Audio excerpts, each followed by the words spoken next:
নোয়াখালীতে বন্যা পরিস্থিতির উন্নতি হলেও বাড়ছে ডায়রিয়া সহ পানিবাহিত রোগের প্রাদুর্ভাব। হাসপাতালে তিল ধারণের ঠাঁই নাই। এ নিয়ে বিস্তারিত জানাতে নোয়াখালী 250 শয্যা জেনারেল হাসপাতাল থেকে যুক্ত হচ্ছেন প্রতিনিধি ফয়জুল ইসলাম জাহান। 250 শয্যা বিশিষ্ট হাসপাতালের কথা বলছেন, পানিবাহিত রোগ বাড়ছে, শিশুরা বেশি আক্রান্ত হচ্ছেন। নিশ্চয়ই পর্যাপ্ত চিকিৎসা সরঞ্জাম রয়েছে কিনা বা চিকিৎসক রয়েছেন কিনা, টিম রয়েছে কিনা, একটু বিস্তারিত জানাবেন। মুন্নি, আমি দাঁড়িয়ে আছি নোয়াখালী 250 শয্যা বিশিষ্ট জেনারেল হাসপাতালের শিশু ওয়ার্ডে।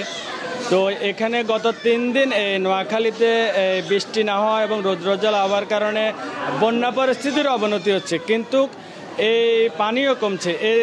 একদিকে পানি কমছে, কিন্তু অন্যদিকে পানিবাহিত বিভিন্ন রোগের প্রাদুর্ভাব দেখা দিচ্ছে। বিশেষ করে শিশু এবং বৃদ্ধরা ডায়রিয়া রোগে আক্রান্ত হচ্ছে। আমি আপনাকে দেখাচ্ছি, আপনি দেখেন এখানে নোয়াখালীতে এই শিশু ওয়ার্ডে একদম রোগীতে ভরপুর।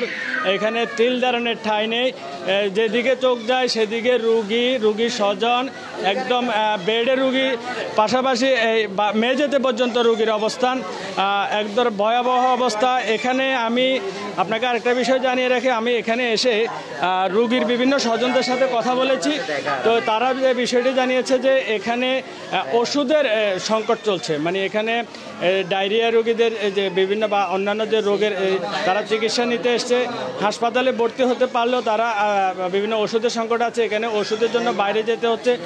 পাশাপাশি এখানে নোয়াখালীতে আশ্রয়কেন্দ্রগুলোতে পানি নামাতে লোকজন বাসায় ফিরে যাচ্ছে, কিন্তু এখানে এই নোয়াখালী জেনারেল হাসপাতালে এই রোগীদের দীর্ঘ সারি, রোগের প্রাদুর্ভাবটা এখন ভয়াবহ।